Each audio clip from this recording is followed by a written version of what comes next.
All right, hello everyone, and welcome to Heroes Welcome's F&M. Brought to you by Heroes Welcome. Here we are in round one. We have Julian Curtis and Bob Brandt for round one. We've got Julian Curtis playing Green Red Land Destruction Ponza, and Bob Brandt on Bant Spirits. It's been a little while since I've been able to commentate, or anybody able to commentate.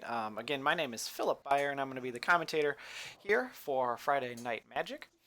Um, yeah, and for anyone new to this, Heroes Welcome has been doing their best to have all our Friday Night Magic streamed, um, just to you know show off the talent and the fun stuff we have here in our store.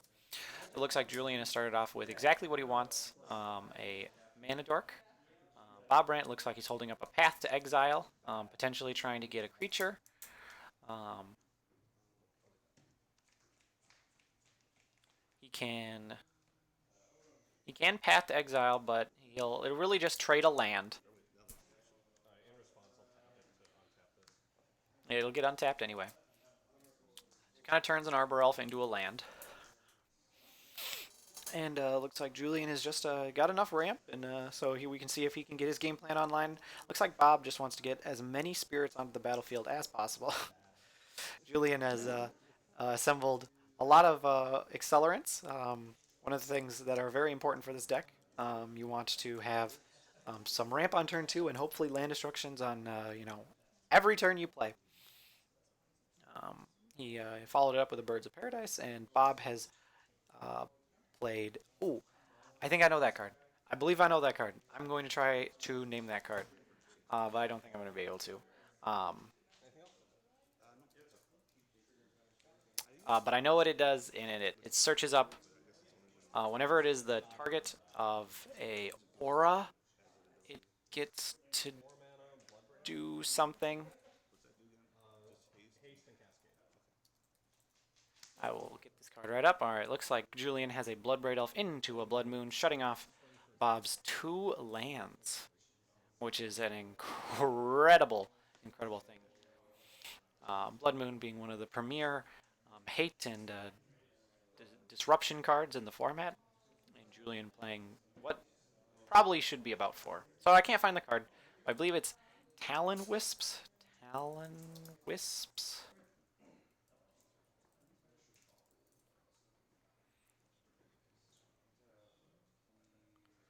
Oh, I can't find that card. I don't know that card. Oh my goodness. Already getting stumped. Already getting stumped. All right. So it looks like Bob has a forest actually, so he'll have some green mana. I believe he has a collected company in his hand, so that's probably what he's going to be looking toward doing this game. Julian, of course, just trying to get as much land destruction as possible. Tapping 3 mana, probably going to go for a land. No. Going to make sure to assess everything that he's got. These decks do run quite a bit of accelerants, and so you want to be able to get everything out. A fourth mana accelerant, a mana dork for him, um, and a tireless tracker. Looks like he just needs land. Has three cards left in hand. This is Bob's turn to hopefully find himself a land. At the very least, he'll have a mountain that can, or just another land so that he can collect a company. Bob surveying the board, not too much damage. Uh, as long as Julian doesn't draw lands, Tireless Tracker won't get too out of control. Unless he's slow rolling a land, he doesn't seem to have one here. Julian does look to have another Bloodbraid Elf, though. A very powerful Magic the Gathering card. Molten Rain, which will take care of the forest, cutting off all colored sources of mana other than mountain for Bob here. We'll see what Bob can assemble, but this is exactly what Ponza wants to be doing, taking advantage of the greedy mana bases here in Modern. Um, and, just the lands in Modern, kind of like Tron lands, Eldrazi lands, all that stuff. Looks like Bob missed on a land, so he will probably have to pass here, and then yep, it'll be a game two. All right, so that goes game one for Julian Curtis. Doing exactly what he wants to do, even only on 2 lands, but drawing the mana accelerants are very key for this deck. So we're going to try and see if I can find that card, because it's gonna bug me.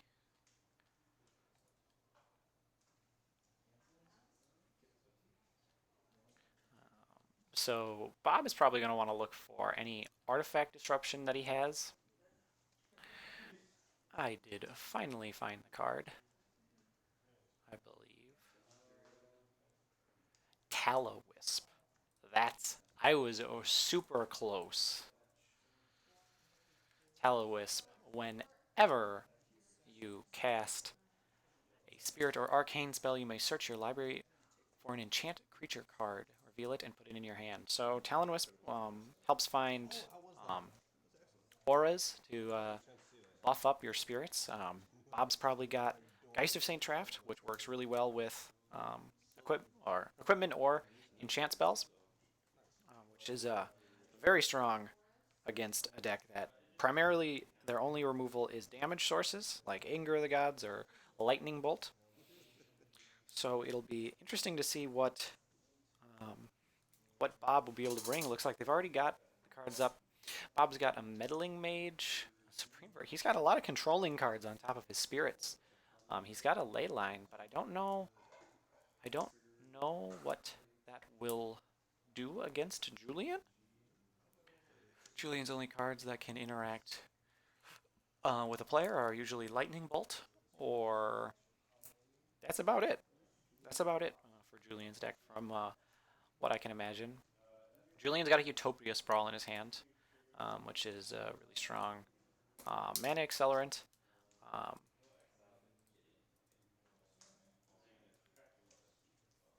for those of you who do not know Utopia Sprawl enchants only a forest, and it allows a player to add an additional amount of mana whenever they tap that land. In conjunction with Arbor Elf, you're able to create an obscene amount of mana in the early turns to ramp out your land destruction, which Julian doesn't at least have one of. Bob was able to play his own mana accelerant in Aether Vial. Not necessarily mana, but figurative mana with the ability to cheat into play creatures.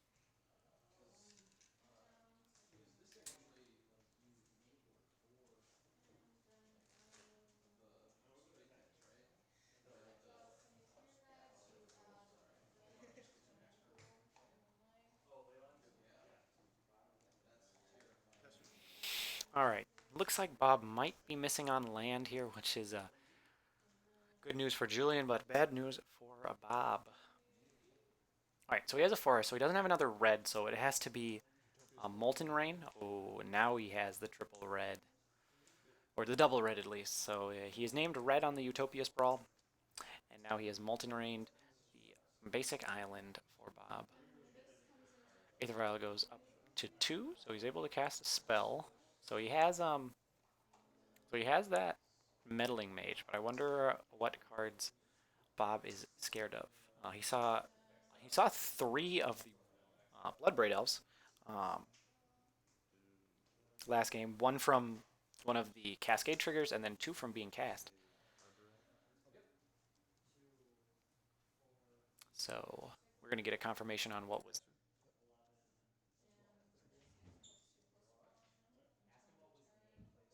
Arbor Elf. Looks like Arbor Elf was the name here.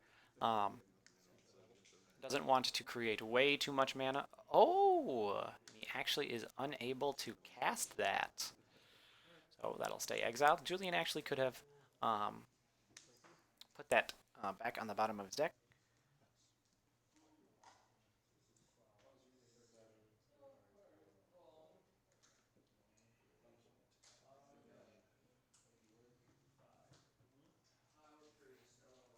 Alright, so Julian swerved in for 3 damage, bringing it to 20 to 16. Bob looks like he's still missing on land. He has a path to exile, but he can't really path to exile his own creature right now without white. So we'll see what we can do. Looks like Bob's planning to race with his 2/2. I wonder if he kept it on 2 that he can Selfless Spirit, or put his Selfless Spirit in. Alright, so Julian is sitting on 4 mana, so he's unable to play his Thundermaw Hellkite. Swerve in for 3. He's got a strong clock right now, at least. Gonna at least Molten Rain. Do something for his turn. I believe he kept it at 2? Looks like Bob is getting the short end of the stick here for land draws. But of course, this is what Julian's deck wants to do. Land destruction. Try to stunt the opponent's growth as much as possible.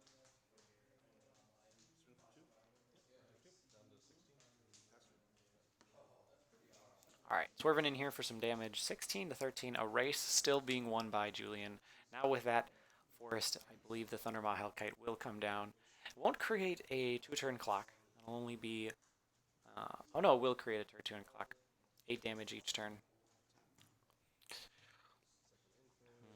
Wonder what he will do. Tireless Tracker, so he was looking to...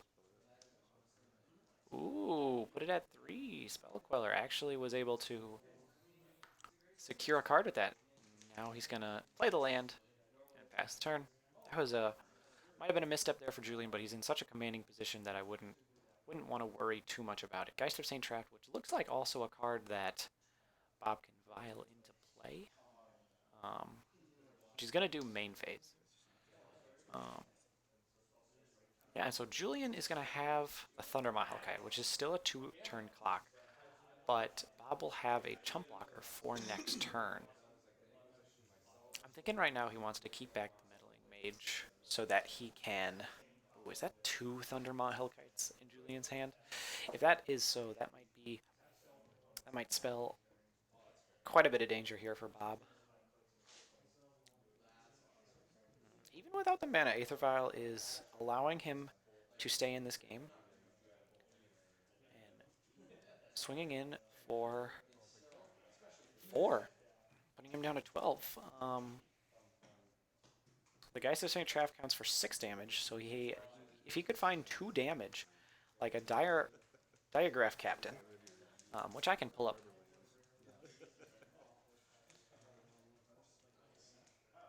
I can pull up for you, which is, no, not Diagraph Captain. The one that does, there is a Lord or a creature that gives more power and toughness to spirits that Bob is potentially playing that could enable some more damage. Julian looks like he's gonna play a blocking Stormbreath Dragon. That's the card in his hand, which is really good against a primarily white deck. I don't know what Bob could find here. I don't know what Bob could have here. He's gonna swing in, make the Angel. There's 6 damage coming in. Julian can freely block, take the 4, go down to 8. Oh no, he's blocking the Angel. Yep, that's good. Oh, looks like, yeah. Looks like he wasn't able to put that attack in, but either way, the Thundermaw Hellkite is able to block anything. If he actually, Julian finds a land here, he should be able to win the game off the Monstrosity ability of Thundermaw Hellkite. Or not Thundermaw Hellkite, of Stormbreath Dragon, which allows him to gain 3+1/+1 counters on Stormbreath Dragon and deal damage. Actually,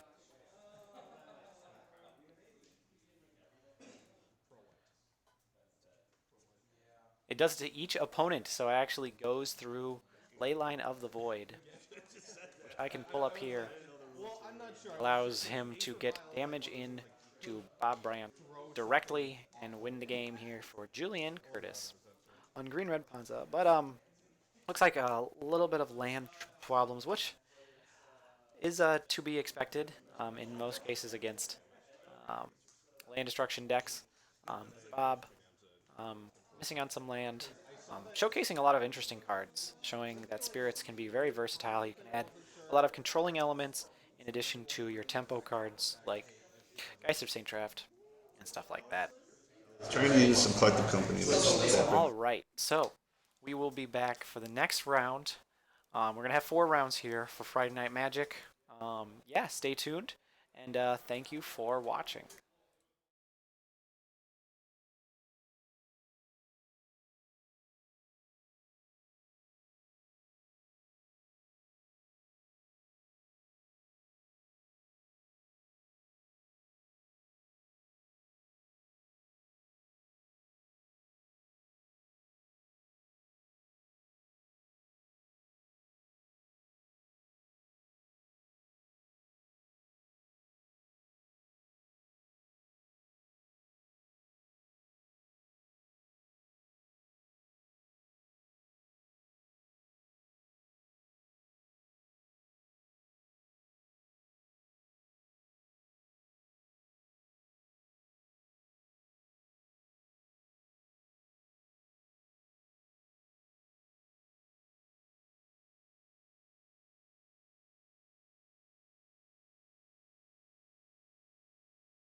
Hello, everyone, and welcome to our second round of Friday Night Magic, brought to you by Heroes Welcome of Menominee, Wisconsin.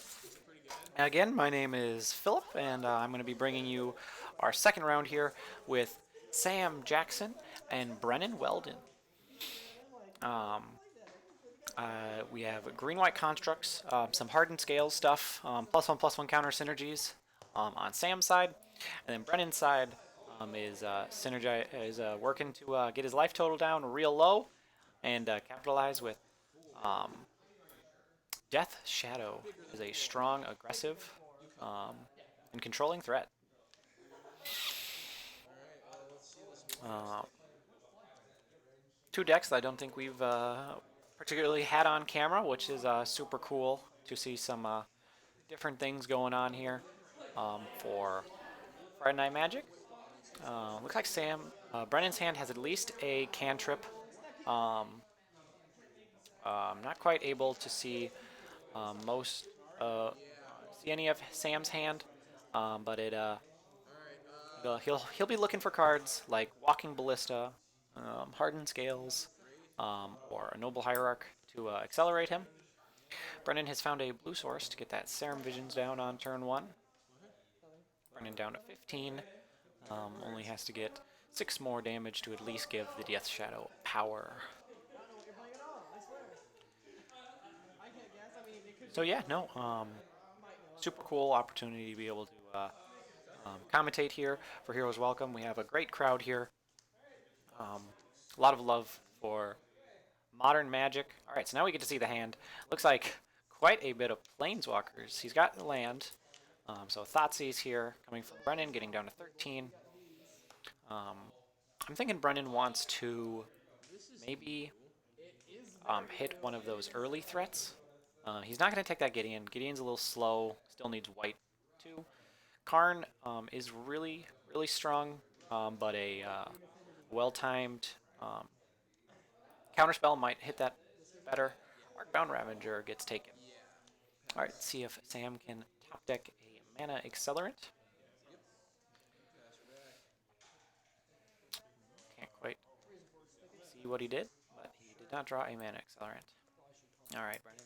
See what we can do for a turn 2. We got Windswept Teeth, and I'll be able to grab blue, white, or we'll be able to grab a Hollowed Fountain or a Godless Shrine for Brennan.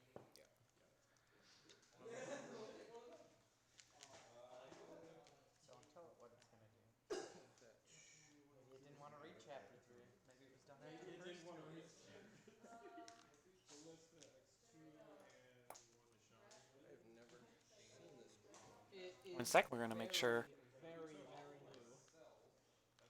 all life totals are 100% correct.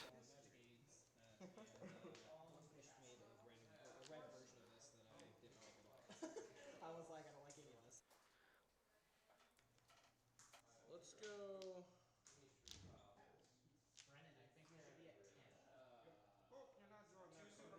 Oh, yeah.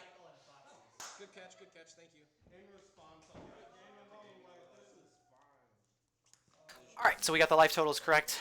Brennan had 2 fetches with shocks, and then a Thoughtseize and a Straight Wraith. Looks like we got a Serum Visions here, trying to even out the cards.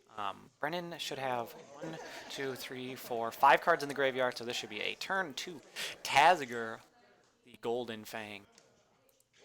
See if Sam plays Path to Exile in his deck, and if he drew it for his first turn.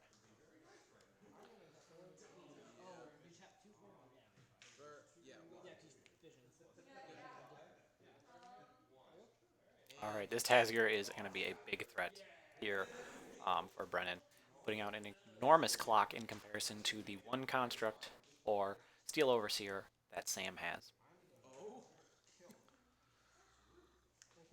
I'm going to play that Blink Moth Nexus. And the Hangerback Walker, so that was one of his 2 draws, a good resilient threat that will allow Sam to have potentially a chump block in addition to another chump block later down the line. Though Brennan has the ability to Path to Exile to lose Hangerback's Leave the Battle or Die trigger. Brennan looking to have some disruption. Alright, so that looks like another fetch.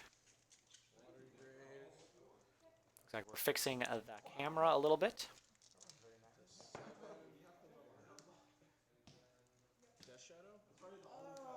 Death Shadow? Death Shadow. 2 Death Shadows.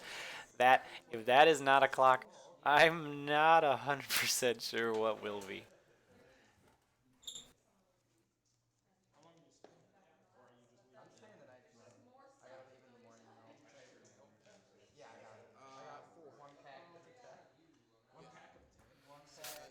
Alright, so Death Shadow is a 13/13 and has -7, so they are 6 sixes right now, which is pretty powerful for a 1/1.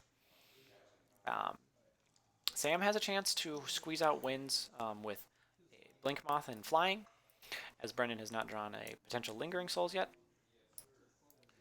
Sam's looking to find some more blockers here. His Hangerback Walker has the potential to create 2 blockers this turn by activating its ability, which I believe I can pull up for us. Hangerback Walker.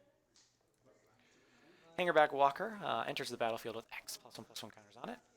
When it dies, create a 1/1, and then put a +1/+1 counter on Hangerback Walker for 1 mana and a tap.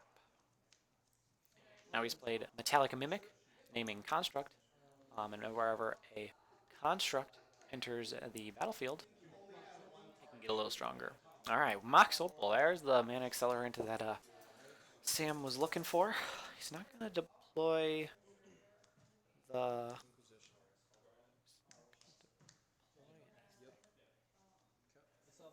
He's not going to deploy the threat, so it looks like he's looking to chump block with Blink Moth. Another Death Shadow. Alright, attack with 3 Death Shadows. I do not believe there's any way that Sam could win this game. On the backswing, the Metallic Mimic is a 2/1. The Hangerback Walker will create 2 1/1s. With flying, and then the Blink Moth is 1 damage, so it's not that much damage coming in.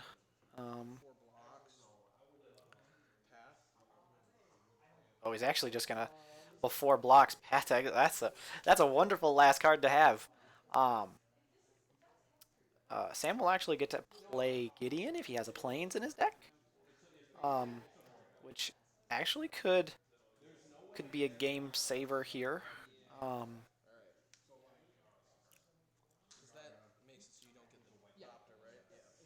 Six to six. So he's 16 damage coming in, so he has to chump block.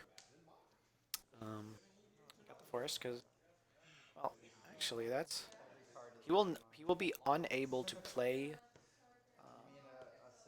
the Gideon. He will not have Metalcraft. Chump block 6, take 10.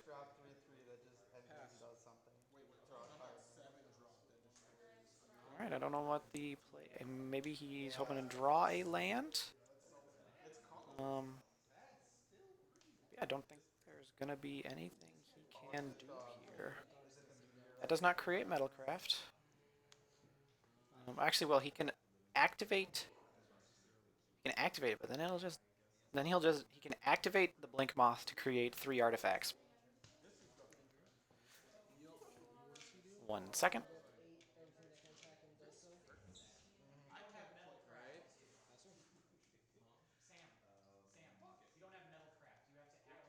Oh, I have to tap it? You have to tap it. Well, I have to tap it for mana. Oh, wait, I see what you mean. Yeah, then it... Third artifact, so yeah. Just playing a Gideon and then you have no mana on that. Okay, that's fine. Thank you. Alright, and draw.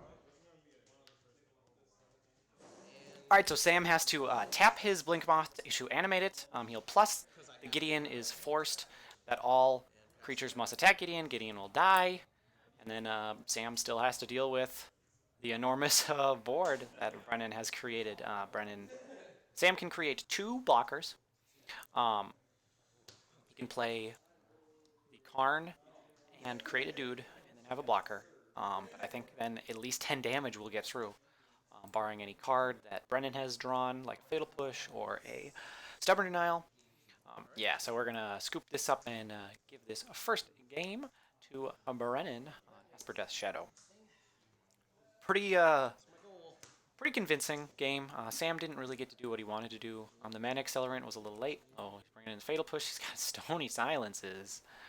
Looks like he was looking at negates. There's a Damnation. Wow, he's got some. He's got quite a bit of cards again. We're not able to quite see what Sam is bringing. Um, but probably Sam maybe has some Path Exiles that would be really good against these larger threats that Brennan is able to bring out. Um,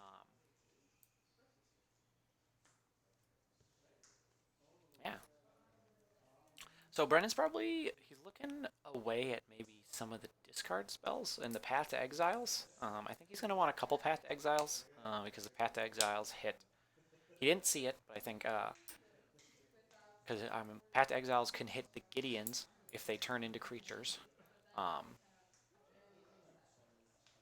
Probably might want to take out some of the cantrip spells that turn in, so you can turn them into the spells that really will benefit the game plan. Um, yeah, there's a lot of good options, but yeah, if Sam has some Path to Exiles, those would probably be some of the strongest cards. Maybe some Graveyard Hate too. Maybe a Rest in Pace. He didn't see Snapcaster Mage, but Snapcaster Mage is in most of the Death Shadow decks. The Delve threats are really important, so yeah, some good options that Sam has at his disposal.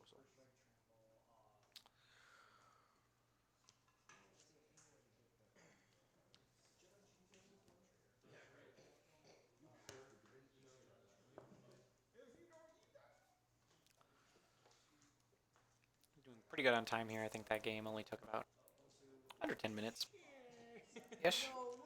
Have about 30 more minutes left in this round for these two. Sam, someone I don't quite recognize from the area, but shows how open our shop is to any players in the area. We get a lot. We do get a lot of people from out of town, and then of course our regulars who come support the shop just about every Friday to show off their skills and their love of decks in modern.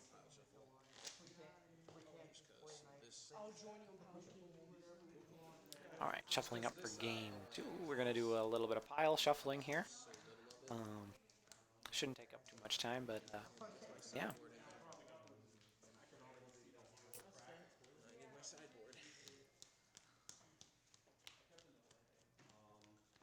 Yeah, this is my own homebrew. I'm quite enjoying it. I guess you could almost call this a homebrew, but it was heavily inspired by an already built list. Oh yeah. Okay. Home spiced. But you definitely don't know my own homebrew, where I run like 4 death clouds and mimic bats in ways that make everything hilarious. Really cool mat on the side of Brennan. I know Dark Confidant's art. He's got two arts. One from Bob Marr, the creator of his card, and then this art, which is introduced in Modern Masters 2013. I think this art's pretty cool. Shows off the king himself, um, showing how his greatness really has just no cost for him as he dangles that crown in his hand. And then Sam showcasing the wonderful evolutions. Eevee, Jolteon, Flareon, Vaporeon off to the side, along with the newer ones. All right, we've gonna start into our second game. Looks like Brennan um, has got a lot more removal that he's brought in. So maybe he's gonna try to even though he got a really fast game with four big threats. Maybe he's really looking to power out just the strongest things he can, or not power out the strongest things he can, but maybe interact more with what Sam is doing, even more than he already did. Yeah, I don't either, so I'm just assuming that makes it easy. Rising Canopy has potential to deal him fair bit of damage. Hardened Scales, one of the namesake cards of decks like this. We're going to bring this up on the screen view for our viewers.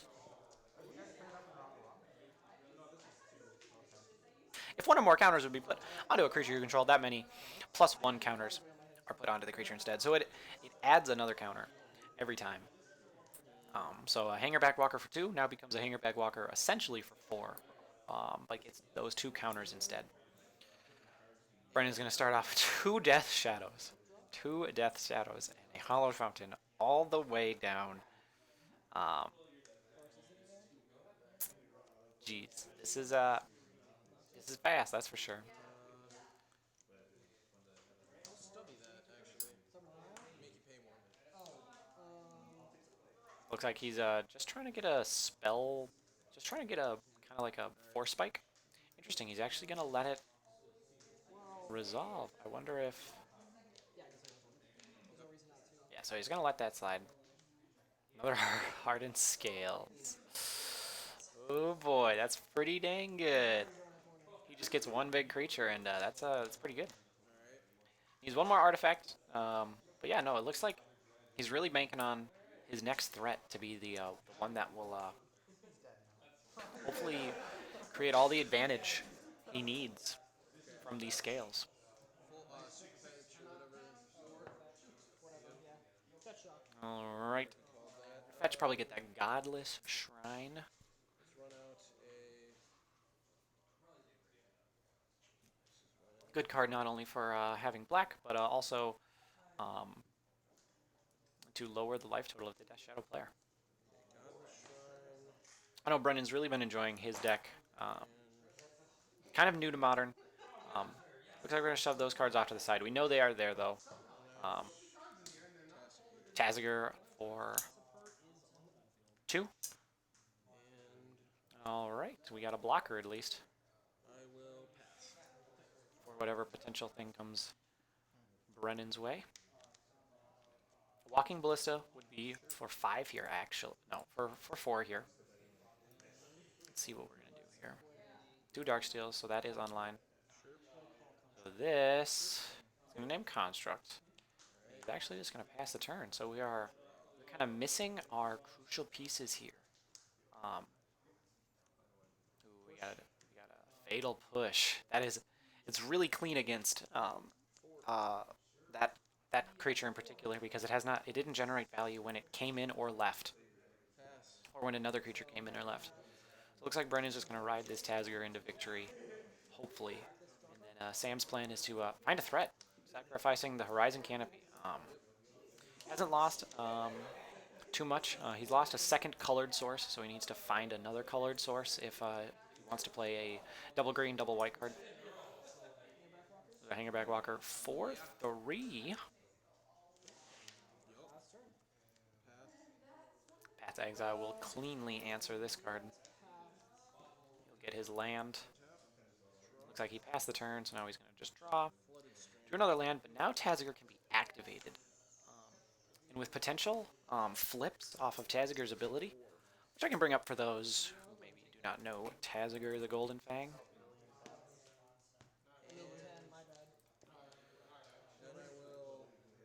Taziger, the Golden Fang's ability says put the top 2 cards of your library into the graveyard, then return a non-land card of your opponent's choice from the graveyard. So Sam would get the choice, but if there was only good removal spells in Brennan's sideboard, ooh, so we got one mana floating, and we have a Gideon of the Trials. Let's see if we have a counterspell on the side of Brennan.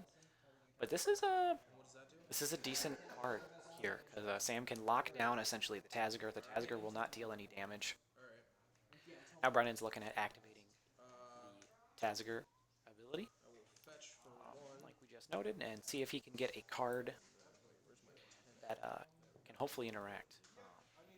Path to Exile looks like the strongest card in the graveyard for Brennan, so there's a potential that Sam will just not give him Path to Exile. Maybe just give him the Fatal Push and hope that he just draws Hangerback Walkers and Walking Ballistas. Gonna get an island because when you don't have the Death Shadow hand, it is important to preserve some amount of life.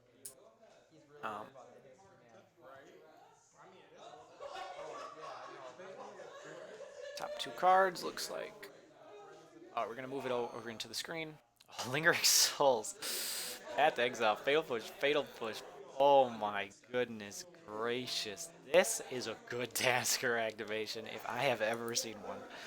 I'm going to give him Path to Exile so that he doesn't get essentially free cards, but that's a really good card to get in the first place. Death Shadow too, that'll be a 3/3, so he'll be able to play 3 threats this turn, 3 souls and a Death Shadow. Looks like he has a Path to Exile in his hand too, so this is just load up the board and make Gideon too hard to deal with. Or too hard, too impossible to lock everything down.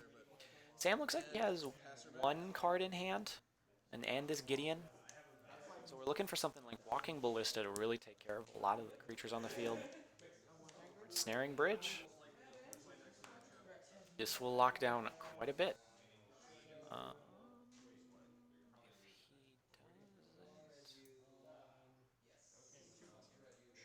He's got to play the card, otherwise the spirits can attack. He's got 1 card in hand, so spirits can at least deal damage. Alright, so now let's see if Brennan has a way to deal with it. Oh my... He has a Disenchant! Oh, pardon me if I am stunned, because that card's good. That card's real good here. Got a removal spell on the side of him. Looks like maybe the last card in his hand was Path to Exile, potentially. So he's at 5 in game. Oh, him coming at me? Or all Yeah, all of them at him. Yeah, last card in hand is Path to Exile. But this is a really good position for Brennan. Still. Yeah. He's going to lose one of his threats, but in 2 turns, the Gideon is going to be dead, and Brennan is left hoping to find a Walking Ballista.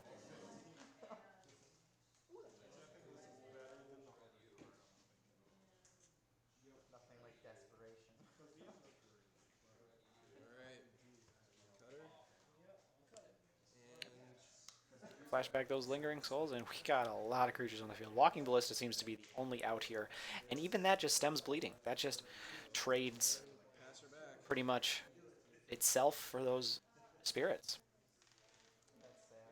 which isn't an awful deal, but Sam really needs to create multiple iterations of advantage. Ooh, just a creature, which I'm gonna bring Blink Moth's ability up. Blink Nexus. Blink Moth's ability says target Blink Moth creature gets +1/+1, so you can actually animate itself and then block and then give it +1/+1 so it can kill a spirit. I believe Brennan might have a single Fatal Push in his hand to blow up that plan. And then we should be able to at least get rid of Gideon. I don't know how many counters are on the Gideon. Gideon starts at 4, I believe, after a plus. Starts at 3. Yeah, so Gideon is dead. Looks like he's going to do the block plan, potentially. I'm gonna make Blink Moth a creature. Yep, he's got the Fatal Push. Yeah, he's got the Fatal Push. I still get to clear block though, because during blocker step, I've got So cards. 3. Yep. And Yep. Got the Fatal Push. pass her back. Gideon should be down to 1, I believe. Let's see what Sam has here. Walking Ballista or Hangerback Walker. But Hangerback Walker would have a hard time dying to create the advantage. Looks like some noises are people, Noble Hierarch. Kinda late here. Gideon, the last card, the last piece for Sam. That really is presenting any form of pressure, if you can even say that. Both at 10. Brennan has been taking quite a bit of Sam's life with a couple of those early Taziger hits, and these souls can really clean up the game. Pluses on the Taziger, so Taziger cannot deal damage or be dealt damage. Just a extra Fatal Push. Probably goes up to 4 Fatal Pushes after sideboard to really just cement the Ranger hate. voice. Oh, a Ranger of Eos. Ranger of Eos says, draw 2 Death Shadows. Quite, quite, quite good for 4 mana for this deck. In 4 color iterations of Death Shadow, you used to play 1 in the sideboard, um, along with some Lingering Souls to just have an obscene amount of value against control decks. Your 4 mana card creating Death Shadow enters the field. just ridiculous amounts of power 2 goes on for your its is that 2, right? mana cost. 2 goes into your So we're gonna face. kill the. We're gonna keep hitting. Pass. We're gonna hit 2 at Gideon to kill Gideon, and then 2 at Sam. And Sam pretty much needs to draw another Ensnaring Bridge. That's the only card that'll really do it. Yes. This will get 3 counters, Does it have more than 3? No, enters Oh, each one. only Gets, 3? Okay. yeah. Enters but I one don't gets believe Alright. this will stop 4 spirits, and those 2/3 power creatures create 10 damage as it stands. If the Tazger is blocked, Shadow. another Death Shadow just because. Path. And just a had it all moment here with the Path to Exile Yeah, much more. much more than or the Fatal Push again. GG. Good games here between Sam and Brennan, demonstrating the power of Death Shadow in any shell, whether it's Mardu, Esper, um, Grixis, or Jund, or 4 color. GG. Good sir. Um, GG. so yes, thank you for joining us for this round. One of I run 4. you run 4 ensnaring bridge. Main board. Oh my lord. Friday night. I went a more control route than what I've seen. Everyone's like, "Oh, let's be super fast. Let's try to beat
Hello, everyone, and welcome to our third round of Friday Night Magic, brought to you by Heroes Welcome. My name is Philip. I'm commentating for you, and looks like Noah is showing why his hand is really bad with 3 Horizon Canopies and some abysmal creatures. Noah, Noah Miller, regular here, a really good guy, really strong Magic player. Along here with Julian Curtis. Noah is on humans, and Julian Curtis is still rocking that Ponza green-red land destruction. So yep, these players are both 2-0, near the top of the standings, fighting for that finals spot here tonight. Looks like Julian has a hand that consists of Blood Moon, which is incredibly powerful, and there looks like an Aether Vial for Noah, but no land. Looks like he has to mulligan again. Aether Vial being an incredibly powerful card, not only for this deck, but against land destruction decks, as we saw in round one. Um, no, the Spirits was almost able to muster up enough power with the Aether Vial and cheating in some creatures, and not having to worry about land destruction, but Julian eventually found some large dragons with protection from white and Stormwrath Dragon. Alright, let's see what Noah can put together here. So the redundant Blood Moons are good here for Noah. I'm kind of like a mulligan in that sense. Noah's probably going to have to keep no matter what.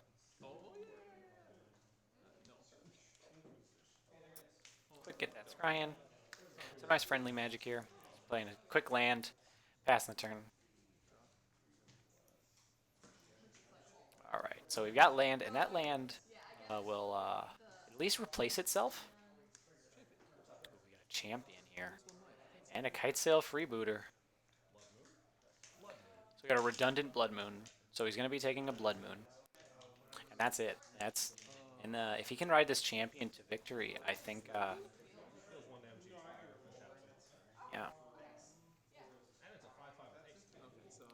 Entirely possible. The champion is a 2/2 right now, and every creature gets a little bigger. Makes it get a little bigger. He'll have a redraw with that Horizon Canopy. Draws a redundant Blood Moon again. Kind of a dead draw in this sense. I think Julian is going to fetch to thin out his deck. I believe. Oh no, did he draw? Yeah, just drawing a basic, so that when he Blood Moons, he'll have stuff. Oh gosh, this isn't. Oh, this isn't strong. I don't know what is. I know. I'm sorry. It's okay. Pretty good Moldify here for Noah. Powerful cards. Champion of the Paris, swinging in for 5 damage already with the 2 triggers. Stone Rain, not going to do quite much. Blood Moon's also not going to do quite anything here. Thalia's Lieutenant, the most powerful card right now here, being able to pump the whole team.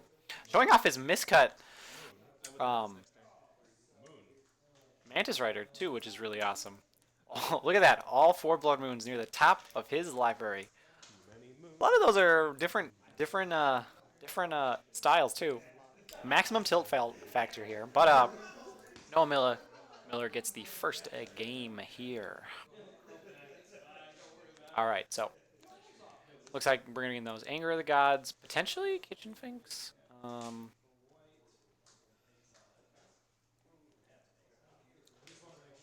at Dismember.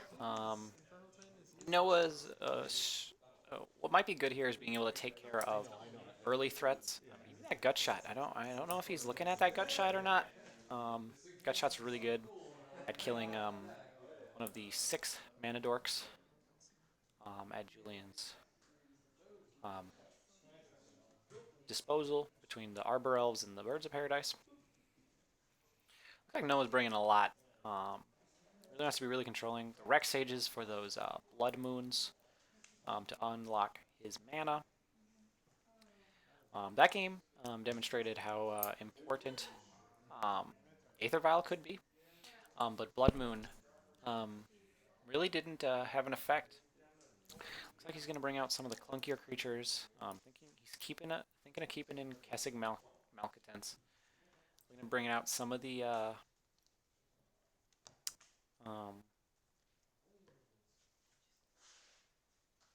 other creatures that don't really quite do much in this matchup. Don't know how many cards he's planning to bring in. Looked like a good amount. Some of the redundant creatures, cards that interact with the hand, like Kitesail Freebooter or Meddling Mage, might not be incredibly perfect. Noah's taking out the Phantasmal images as they can be a little bit not as impactful.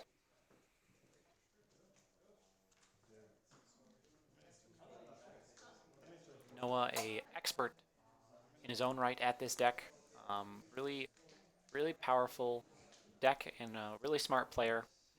Julian, new to the Green Red Ponza deck, but piloting quite well. Knows the ins and outs of should I land destruction? Oh yes. Should I play a big creature? Yes. No, but in all fairness, it's a strong deck. Two strong players here, showing off talents in the modern format here at Heroes Welcome. Julian will be on the play. He's going to be looking for one of those 10 ramp spells in the enchantments or the creatures. And Noah's just looking for a keepable hand, and it looks like the keepable hands even start at 5 cards. Yeah, Definitely for this deck. Is one of those games where you lose game one and then win the rest. Indefinitely, definitely. Hopefully. There is no going.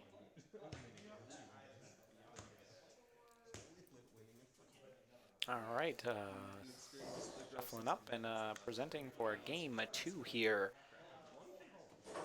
Julian's got an Arbor Elf. He's got 2, but he's missing a second land. Nope, he's got 2 lands. He's got 2 lands, but no red. So he could ride this Tireless Tracker to victory. Yeah, looks like that's what the plan is. Looks like Noah has some redundant Aether Vials. Those are going to play around Blood Moon. Noah, ooh, got the basic. He's really playing around Blood Moon here. Okay, yeah, we're going to play the Tireless Tracker. Get that going as quick as possible. Can't get a Reflector Mage into play this turn, sadly. Gonna name humans on that Cavernous Souls. Looks like he's gonna have the Noble Hierarch to put into play with Aether Vial, so we're gonna look at the hand. Really isn't much of anything. He can only take the Stone Rain. Or no, he can take the Destructive. Whew, that is good. Destructive Revelry, wow. Brought in from the sideboard. Aether Vial, the only artifact in this deck. But one of the most powerful ones for the deck. So Julian is looking for that land. If he can draw specifically a fetch land, or a red land, or really any land, and he draws a Blood Moon, that is not what Julian is looking for. Play an Arbor Elf, and he can attack for 3, but that's about it. He's really looking for that land or Utopia Sprawl to create red mana. Noble Hierarch gets put in. Yep. Noah being diligent on those triggers, as it is incredibly important. So Julian doesn't need to worry about Anger of the Gods or Noah doesn't have to worry about Anger of Gods from the looks of it, unless Julian would have drawn the Anger of Gods. Ooh, Sin Collector. Now this only takes it does take an instant or sorcery, so we'll be able to take the Stone Rain.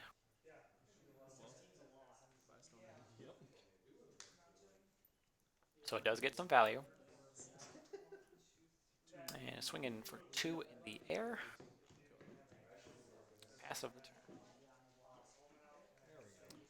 Oh boy. Alright, that creates red, and that will create 6 mana for Julian. An Inferno Titan would be impeccable. But we just have Blood Moon.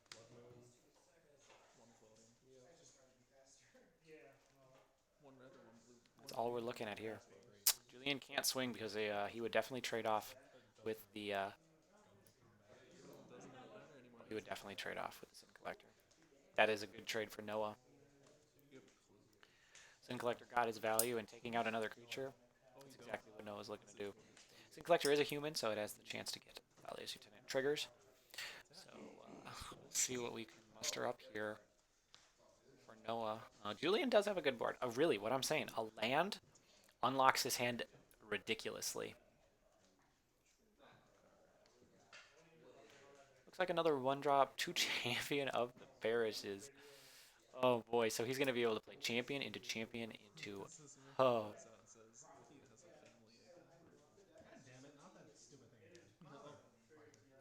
One second.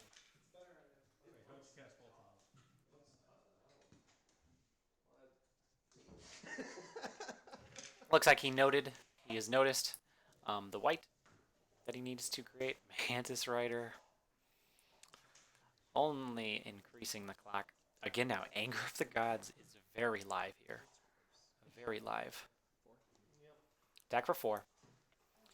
And the Anger of the Gods. Absolutely a live draw here. Oh, it was a Molten Rain. Oh, the wrong double red 3 CMC spell. It deals 2 if it's non-basic. All right.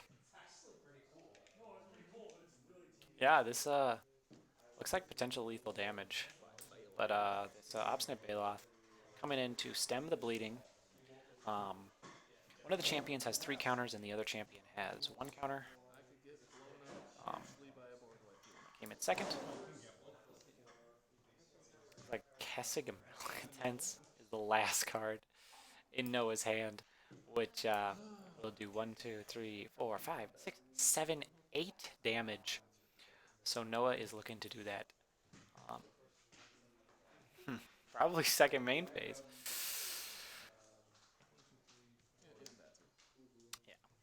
Swinging in with that Sin Collector really just represents, would you like to trade with one of the champions, or would you like to allow me to get 2 damage in for free?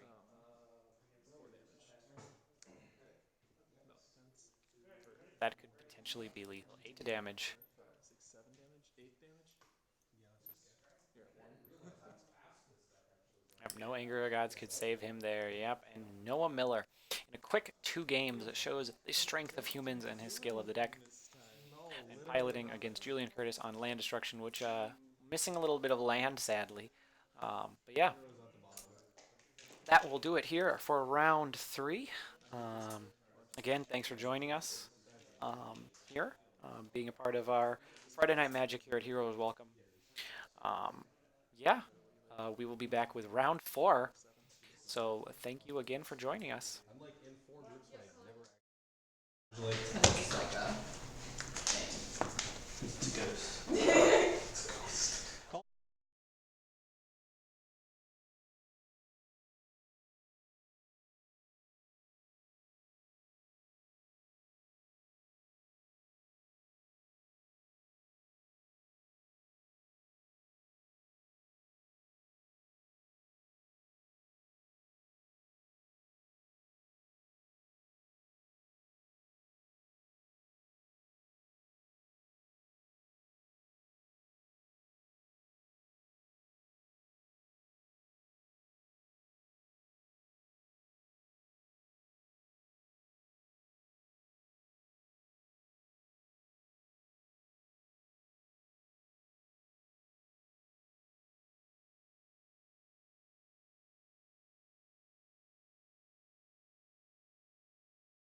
Hello, everyone, and welcome to our final round of Magic at Friday Night Magic here at Heroes Welcome. My name is Philip, bringing you our final match here.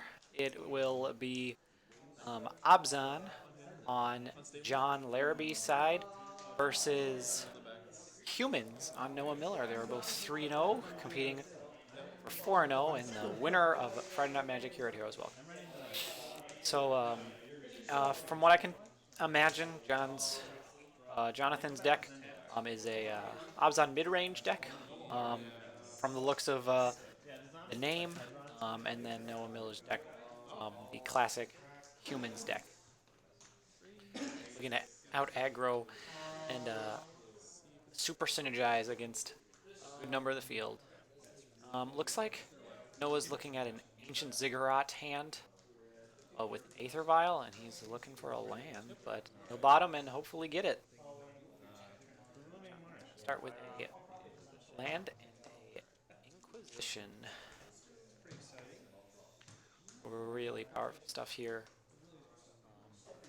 We got a lot of strong synergies in the deck with Aether Vial, Freebooter, and the Flyers, and then Champion of the Parish to get incredibly large, and then Phantasmal Image, which is not a human as it stands, but until it turns into a human after copying one that is on the battlefield.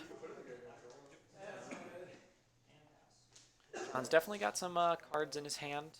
More lands, probably got some amount of removal, looks like one Fatal Push at least. John's probably thinking about the Aether Vial, but seeing the Ancient Ziggurat is like, oh, maybe that could be a stranded card in his hand. Fatal Push answers everything as it stands as long as he can get a Revolt trigger, but he's going to take the Aether Vial as the 1-mana accelerant in Noah's hand. Noah did actually draw a land that he could use to cast that, and he's going to play a Champion of the Parish and pass this round. I believe he drew an unclaimed territory. Let's see what John can muster up here. Got a Fatal Push. Probably thinking about Fatal Pushing right away, just to get it. He's going to start with the he's going to do the Scavenging Ooze. Alright, so he has drawn a Thalia's Lieutenant, I believe, on Noah's side. The Freebooter in there. And there is 2 Fatal Pushes from the looks of it. So one Fatal Push will take care of one creature, and the other will kill off the other one.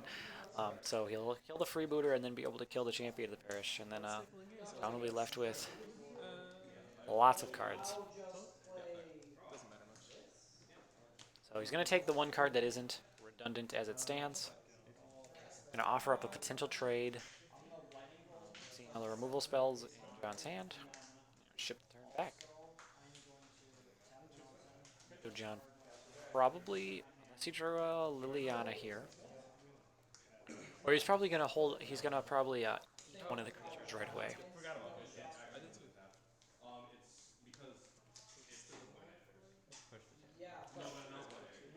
Get rid of the creature with the biggest power, or potential biggest power, and then bring himself back up to 17. Noah down to 17.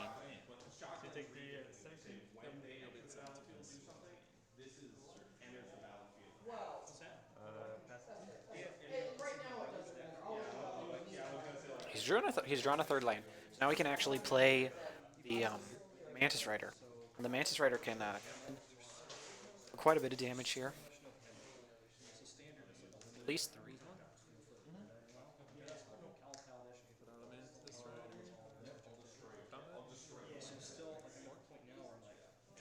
Fatal Push, probably. Just stem the bleeding at 1 damage. Get Lingering Souls back, which is going to be so much value, that's for sure. Looks like John has a Dark Confidant in his hand. Might be a liability here, so might not see him play it. So John's looking for a way to trigger Revolt here. Any fetch land. Looks like he drew a Thoughtseize, so he'll be able to... He could potentially play Dark Confidant Thoughtseize, but that's a lot of life loss. only one green mana means he can only potentially gain 1 life a turn off creatures. Can't block here for Noah. I have to take a hit. Looks like John is looking to play the Lingering Souls and be on chump blocking duty for a little bit. This went downhill. Yep. Gonna get those Lingering Souls tokens in here. Little turtles. Aether Vial, a little late here for Noah, but still a potentially powerful card to bring him back in the game to cheat some more creatures into play. So it looks like we're going to get a Phantasmal Image. An attack for 6.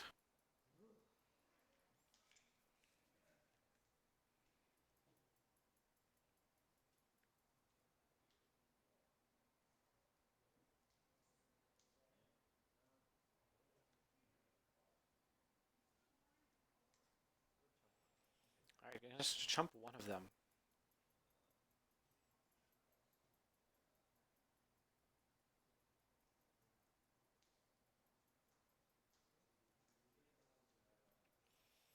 Alright, so John has a Flashback of Lingering Souls and a Fatal Push in his hand.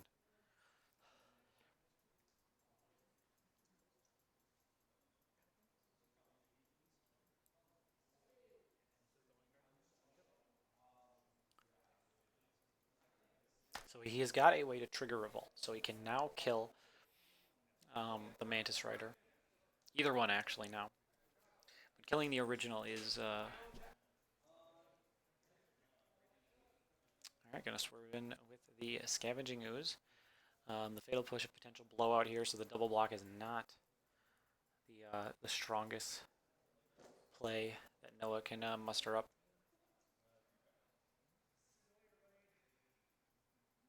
Looks like last turn was a double chump block to conserve some life. Oh, no, it was just one chump block. Still got one creature on the field, untapped in the Spirit. Eat the creature, get a 4 damage.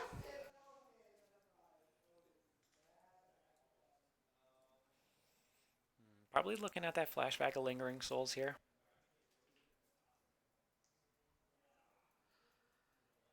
We're going to play the Dark Confidant to get some cards in hand. Yep, play the Dark Confidant.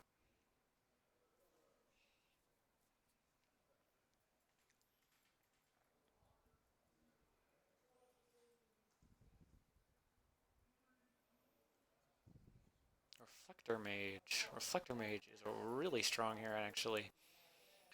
Being able to take the clock off of the Lingering, or take the clock of the Scavenging Ooze off the battlefield.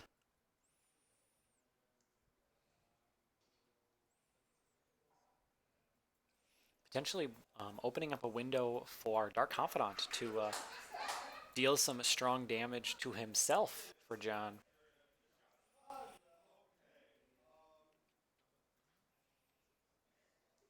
Now if... Oh, he's going to just chump block 1. He's going to take the 3. I wonder if he just didn't want to... Maybe he doesn't have a second swamp in the deck and he doesn't want to have to fetch a shock land. Now, if he triggers this Revolt and it isn't for a... He'll lose his Revolt trigger and he won't be able to actually Fatal Push. So he really needed... He had a swamp. I wonder why he took the damage instead. Yeah, he... I don't think he needed... I think he needed to definitely kill one of the creatures before he dealt damage, because he had the ability to do that. Looks like John's deck probably has 4 basics, probably 1 forest. So getting more green. I guess that is an important need that John has. He's got enough black mana. But green mana for the Scavenging Ooze that he can only play in 2 turns, though. Very interesting. He's got the Lingering Souls flashback, so he's got some blockers. But yeah, this is a... He's going to take 1 for a card that doesn't quite do anything. He'll get the Thalia's Lieutenant out of the hand, which is actually pretty important.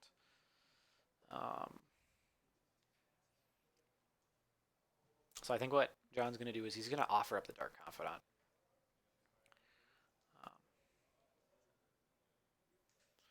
got Thalia's Lieutenant. Very good here. He's gonna pass. He didn't. Flashback, lingering souls. So it looks like John might have forgotten about his lingering souls. Um, kind of a rough spot here. He top decks Athalia's Lieutenant to win the game. Yeah, oh my goodness, Noah Miller here, kind of squeaking out this first game on a mulligan to 6. Very, very interesting. I can't tell what those flip cards are, or those, yeah. But I don't know what John's probably gonna want more removal. Um, and Noah's probably gonna want more value. I know he has Zathrid Necromancer. Some things like, um, uh, the priest that takes a card. Um, yeah, looking for a lot more value because sometimes the creatures themselves are not powerful enough. But a champion in pairs can get out of hand. Reflector Mage looked like a really important card there. The Scavenging Ooze was getting out of hand. It could have gained 2 more life and made the race much more difficult for Noah, but Noah ending up finding all the right humans, which are any of them really, to get the job done here. Looks like Meddling Mage is coming out. In most cases, Meddling Mage turns into just a bear. A 2-mana 2/2. Noah can potentially see hands, or know of cards through Reflector Mage or Kitesail Freebooter, and then you can name those cards with the Meddling Mage. But that's a synergy that takes a lot of mana for a card that doesn't quite do anything 100% on its own, unlike Reflector Mage in its own right. Looks like he's taken out Thalia's, which I learned was one of the cards he took out against Julian last round on the draw, because that card isn't as powerful on the draw against non-creature decks. Against some, you'd keep it against Storm definitely, because that's a very powerful card.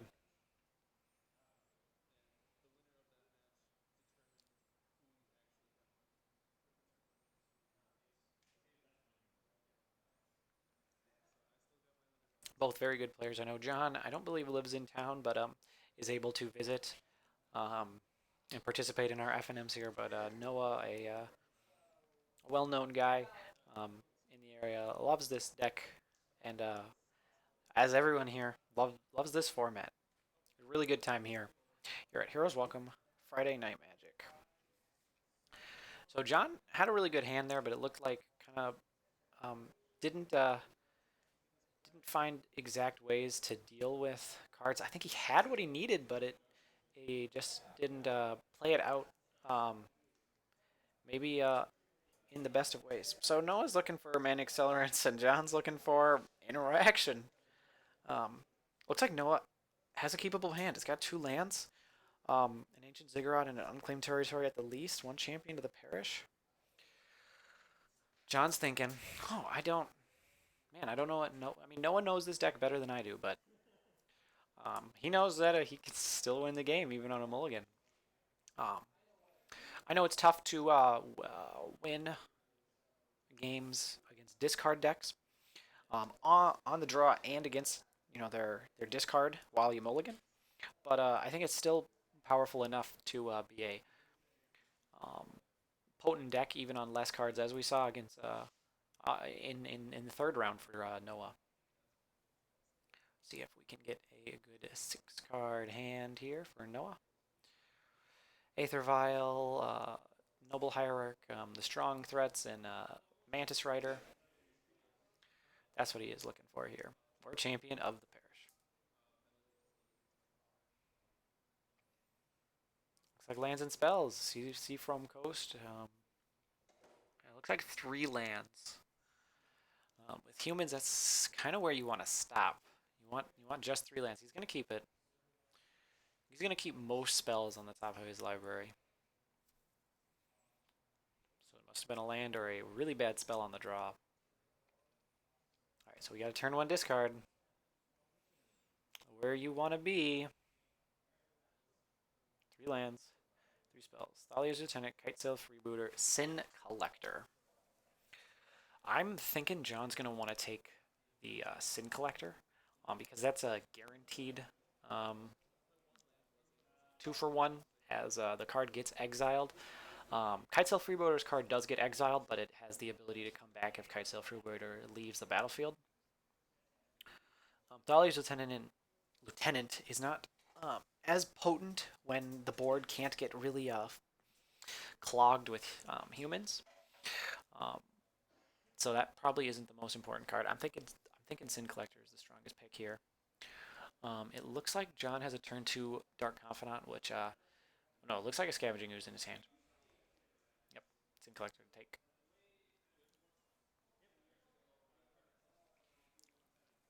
All right, we'll see what we draw. Ooh, baby. Aether Vial off the top. We got Mana Accelerant. Really just needs to draw creatures. That's what Noah needs to do. If Noah can draw an obscene amount of creatures, he will be able to.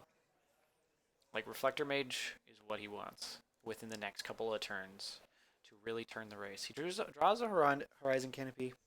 That's a redraw, so it's powerful enough as it stands. Name Humans on the Cavernous Souls. Take a card. Cast down Siege Rhino. Yeah, so he takes a cast down. Yeah, it looks like this is a creature-heavy hand for John. And we'll see what we could do. Here, he's got one green, but only one creature in the graveyard. So it'll be probably play a second Scavenging Ooze this turn to put more creatures on the field. He's really looking for another green source to be able to play a green source to eat with the original Scavenging Ooze and to play a new Scavenging Ooze. So he's just an attack for 2. Yeah, he's gonna play a new Scavenging Ooze. Probably that tapped Godless Shrine and pass the turn. I don't know what Noah would. I don't think Noah would block here, but maybe he's bluffing something. Yep. Up to 2. Thalia's Lieutenant is online. We just need to draw a human to get lower end of the strong humans. Noble Hierarch, but maybe this way he's able to sack it right away. He draws another one. Um,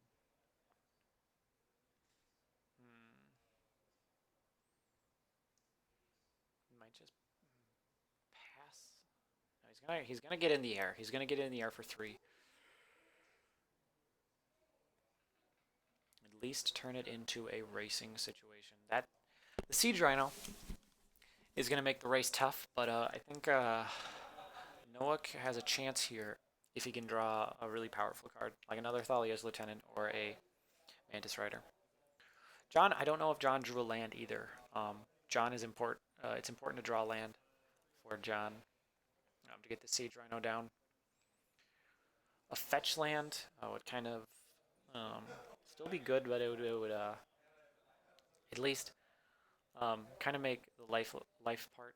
Oh, let's see if we drew it. It's not slamming it, so I don't know. Looks like a Shambling Vent. So it's not going to be played this turn. Oof. So that means... So, Scavenging Ooze, one of them can turn into a 3/3. Thalia's Lieutenant does get bigger in the same way Champion of the Parish does whenever a human enters. So it looks like he's going to swerve possibly with just one of them. And then he's going to leave up the other one as a 3/3 with eating. He's going to eat with the attacking one. All right. So really get in the damage. All right. Is that an Inquisition in his hand? But I think his hand is a Noble Hierarch and a land. The Inquisition really doesn't do it. Is that a Path to Exile? Oh.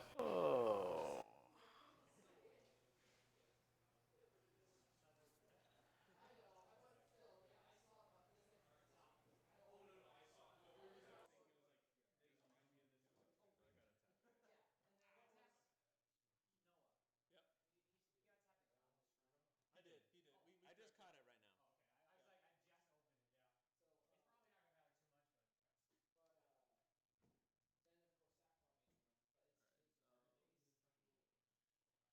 Alright, just making sure the mana's tabbed correctly. It looks like I drew a champion of the parish, and it was Death Mark. Destroy target green or white creature. A really good card against this deck, as most of the powerful creatures in this deck are green or white.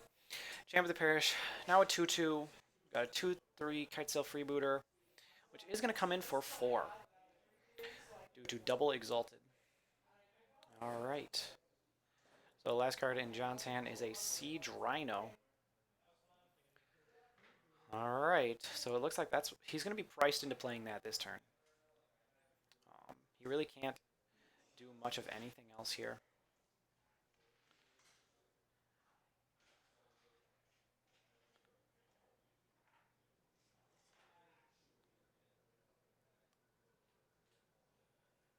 It's a really good card against Noah.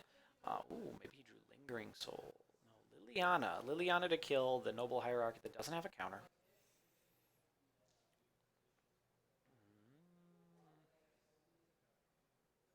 Yep. Because now we can eat one of them. It can create the race even more difficult. This was one of the better cards that John could draw. That wouldn't be Siege Rhino. Because now Siege Rhino can be just sitting in wait in the hand as just a powerful card in the waiting. So it looks like he might differentiate where the counters go. And put one on the old Scavenging Ooze. Champion of the Parish. Been drawing a lot of the lower ended cards here for Noah. Gonna get in 3 damage at her. So now she'll be forced to plus. Yeah. So Noah is probably looking a little rough here. Wants to really draw the more powerful cards in his deck, but is missing out on them. Siege Rhino, like he didn't come down this turn, and there's going to be 2 3/3s and a 4/5 staring down all these humans that do have the ability to get bigger, but are lacking the cards to do so. Champion dies.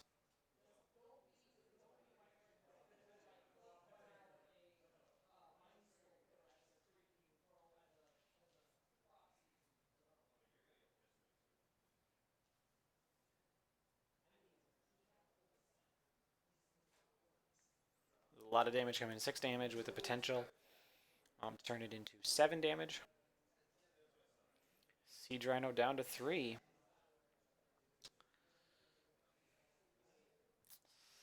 Pass of the turn, it looks like Reflector Mage might do... Ooh, is that a Phantasmal Image to copy Siege Rhino? I think it is. I think it is.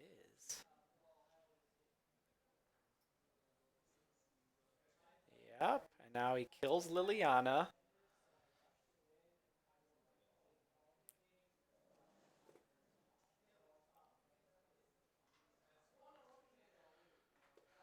So yeah, he's got to kill the Liliana.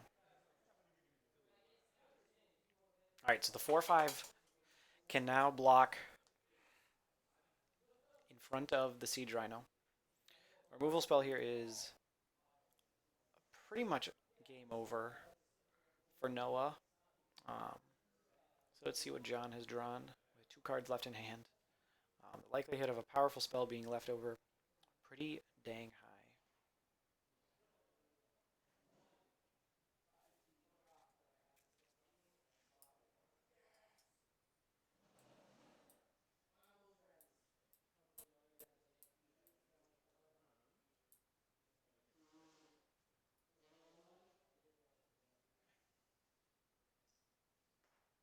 Probably at least got at least 1 non-land spell in his hand with this decision.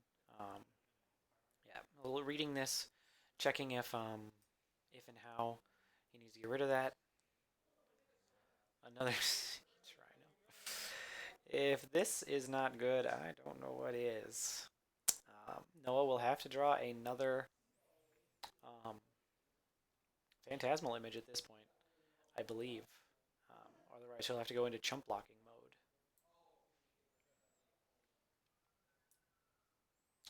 Alright, let's see what we can do here for Noah. Looks like a land.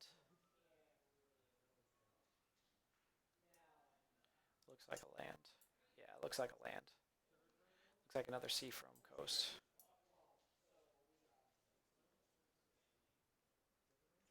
Field of Ruin. There's a Shambling Vent in play, but then only 2 damage would be able to get through.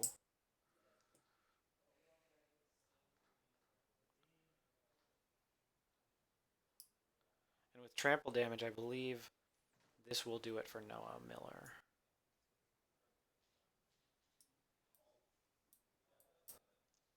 Yep. Alright, we will be shuffling up now for a game 3 here in our finals of Friday Night Magic.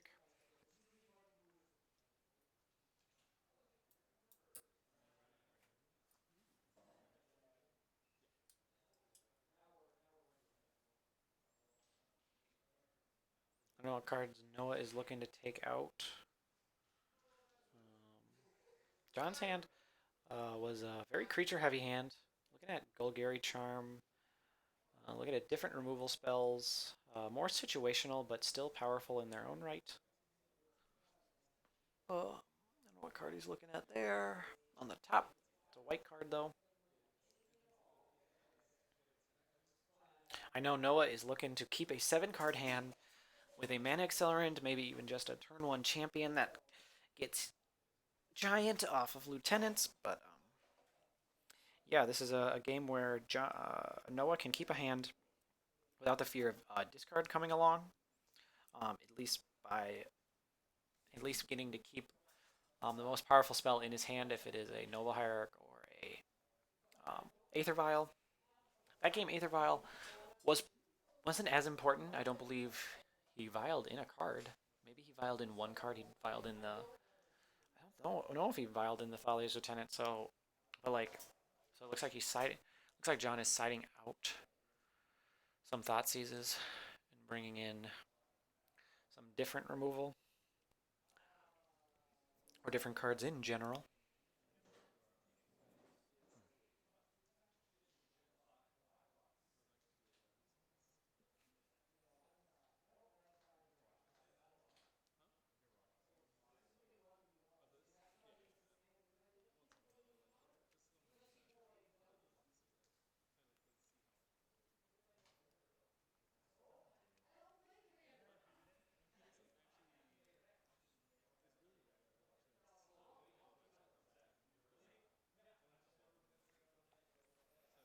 Alright, hopefully we'll get a good game 3 here between these two. Definitely strong players here, showing off the diversity of decks too, and strength between of all the players here in Menominee area. Alright, here's to a good final game for our Friday Night Magic here at Heroes Welcome. Again, I want to thank everybody who's tuned in, maybe who's even visited the shop or heard of us or anything like that. Looks like he brought in Dismember. He's got a Noble Hierarch, but he just doesn't have the lands. Again, another mulligan for Noah. Not where he wants to be. John has a Dark Confidant definitely in hand, and Inquisition. He's got 2 lands at the bare minimum. One of them is a Field of Ruin, though. That could be difficult to be powerful. Definitely some unlucky starts here for Noah, but it is possible, and he knows better than anyone that his 6 or 5 card hands can be powerful enough to win games. On the play, if he can muster an Aether Vial start or a Noble Hierarch start that powers out an obscene amount of powerful humans, I could see some good in this. Looks like a Champion of the Parish hand. Looks like it's got 2 lands. It's got 1 Champion of Parish. 1. It looks like a hand that gets broken open by a lot of removal, though. Actually, I don't know if it has a 1-drop. It has 2 Thalia's Lieutenants, 3 lands, so he wouldn't be playing anything on turn 1. He really has to keep that hand. looking at probably... Alright, so he's looking at something strong enough to keep on top. Humans go, yep.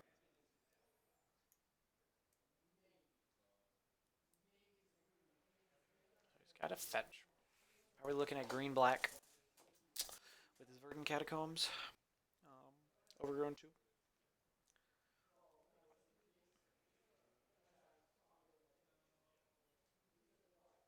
Got turn 1 Inquisition. He's got a Fatal Push in hand at least. So it's looking like he might take a Thalia's Lieutenant. Unless he doesn't have a second removal spell for the freebooter. He might take the freebooter then. I take the freebooter, probably because it's also not the redundant card. So this is the card he kept on top, which is Champion to Perish. Thalia's Lieutenant for no value, essentially.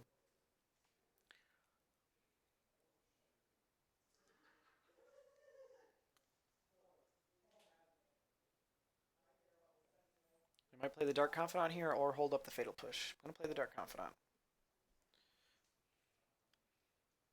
Alright, so Phantasmal Image. Champion of the Parish up to 1. Then I have a Thalia's Lieutenant.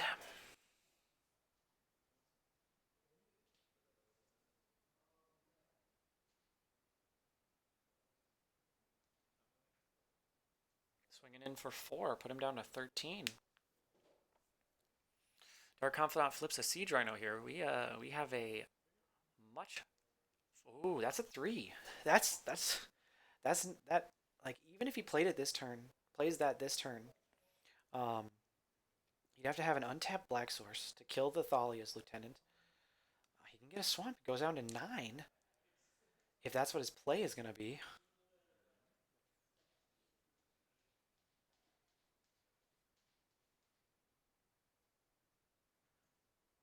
But he doesn't have white yet. Oof. Going down to 7? Just for white?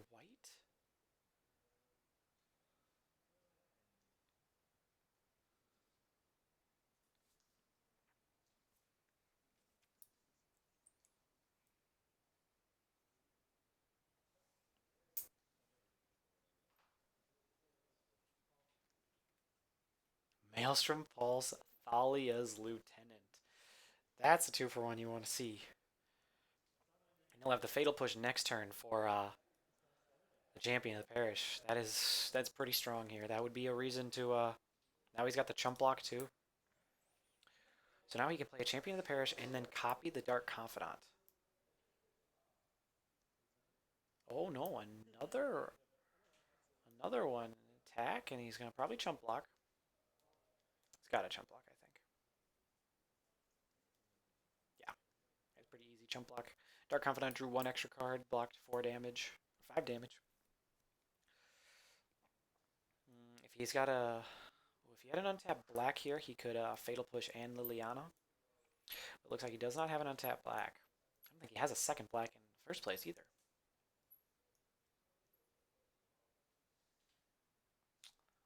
This could be a little dicey if the only play he has this turn is a single Fatal Push. Oh, so he's got untapped. If he'd go down to 6 to get rid of the whole board, and I think that's kind of worth it. I think that's really worth it. He'll have an uncontested Liliana. Oh no, he wouldn't have. He needs 3 black to do that. Needs 3 black. Might be in 1 turn, 1 spell. Oh, this looks like Fatal Push. Oh boy, that's a really good draw. Sin Collector.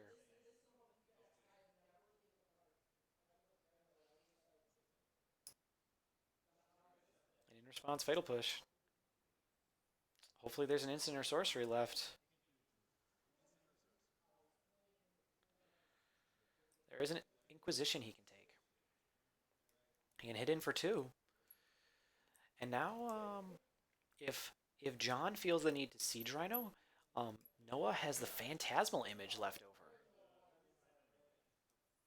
over. So he's going to go down gonna go down to 4, and he's probably gonna play Siege Rhino next turn, and then he'll go up to 7, back down to 4, and he'll go down to 2 from the attacks if Noah attacks. So this is tough. He's one spell a turn territory is really tough when you're still staring down a lot of damage. 4 damage doesn't seem like a lot, but you're at 4. Yep, plays the Siege Rhino.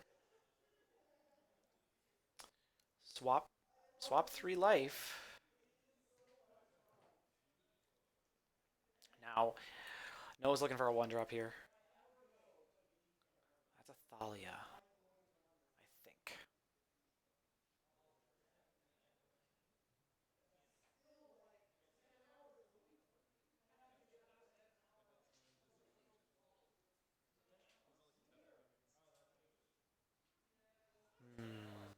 Interesting stuff here. Interesting stuff here. Looks like he's gonna draw. Maybe he would have. Maybe he drew a land this turn.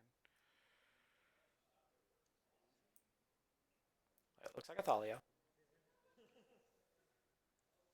No, Phantasmal Image.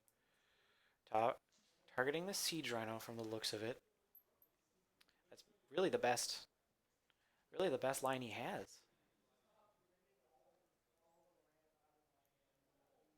And then he has it. Now, John will have the Liliana to target the Siege Rhino to make it sacrifice. And then Noah has the chance to draw a Reflector Mage to win the game.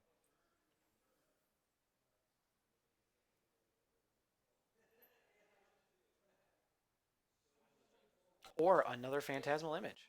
Ooh, he's gonna... Oh, interesting.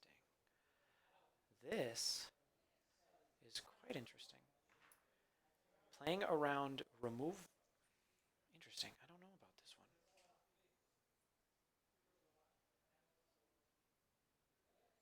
Still one turn spell a turn territory. So let's see which spell he decides to cast. Liliana.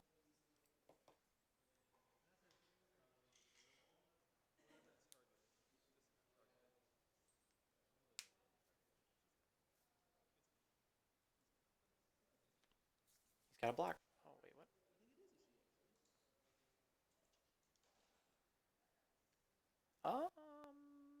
I don't want to attack here. I want to... Unless you've got a Fatal Push or a Path to Exile, I do not want to attack here. This does telegraph a removal spell, because you're dead on board. Yeah, you're dead on board otherwise. Yeah. So now Noah's going to play the Thalia in his hand. Turn his Thalia's Lieutenant into a 5/5. See if he draws it. Ooh, another land. He's going to play the Thalia. He's going to have a 5/5.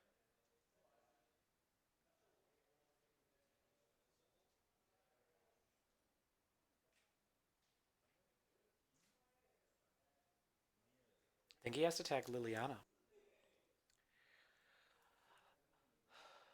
Attack on him is really good, and it opens up so many top decks.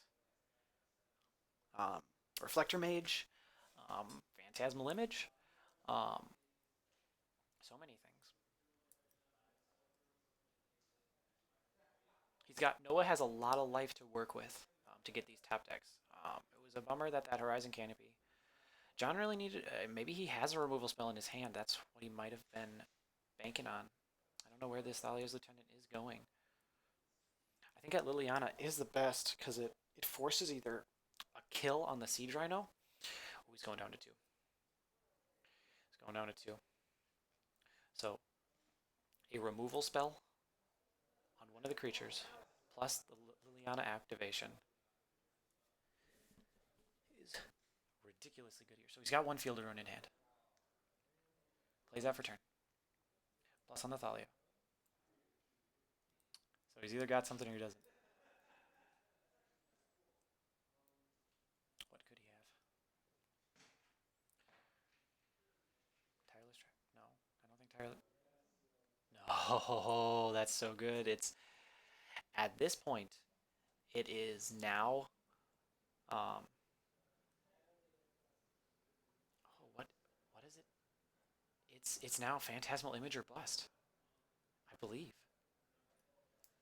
Noah Miller needs to draw Phantasmal Image. John has drawn one of the best cards in his deck against aggressive strategies, Lingering Souls. I don't know what that was. That looked like another land. Yeah, that was an Ancient Ziggurat. I think John has to slow down now, or Noah, as there is not much he can do here in the face of all these blockers. So John potentially has a card in his hand. Looks like potentially Cast Down, maybe? Just any removal spell? Alright. Looks like a flashback of the Lingering Souls.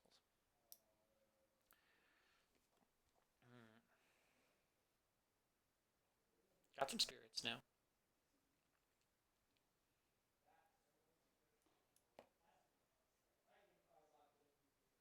Gonna probably plus on that, shrink it down. It now cannot attack into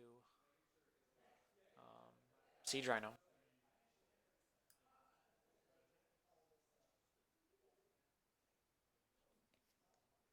Siege Rhino comes in, being the most powerful clock he has as of now. And yeah, pass the turn. Champion of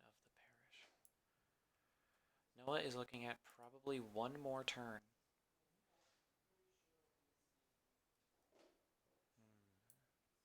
To draw Phantasmal Image.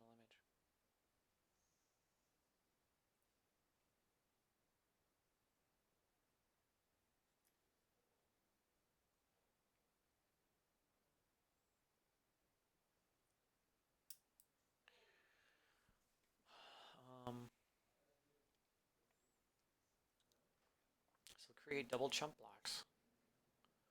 Potentially even a trade with two spirits who, what is this removal spell? What is this removal spell? A Field of Ruin activation. Oh gosh, that is incredibly powerful. Gaining 4 life and making Noah sacrifice an attacking creature. It looks like John was playing around a Siege Rhino from a Phantasmal Image the whole time, so he was definitely very safe, making sure there was almost no outs here for Noah Miller. Yep. Just a single chump block. And a pass the turn for Noah.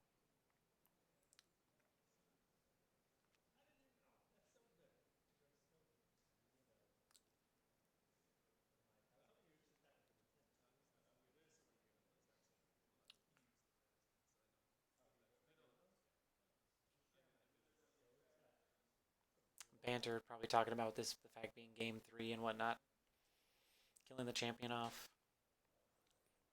Attacking in for 4, likely.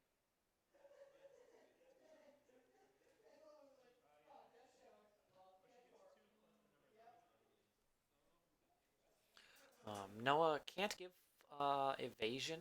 Ooh, this is an attack. If this isn't another Lingering Souls, Reflector Mages. It is another Lingering Souls. It's another Lingering Souls. Alright, I don't believe there is. Kessig Malcontents. Maybe? Oh my gosh, maybe he brought in Is It Static Casters. Oh my gosh. Alright, congratulations to John Larrabee here at Heroes Welcome for our Friday Night Magic. An excellent 4-0 here from a great player. And congrats still to Noah Miller. A great showing here for our crowd of modern players. The mail has its place, but I brought them out and put them in the box. All right, thank you very much for joining us here at Heroes Welcome for our Friday Night Magic. I was Philip Beyer, commentator. Glad we could show off or showcase our players and our facility and what we do here with John at Heroes Welcome. So thank you again for joining us. An excellent way spend your Friday night if you couldn't go out to FNM. So thank you for being here with us. But yeah, thank you again for watching, and we will be back next week, hopefully, or I believe, for Friday Night Magic. Enjoy the rest of your day, and thank you again.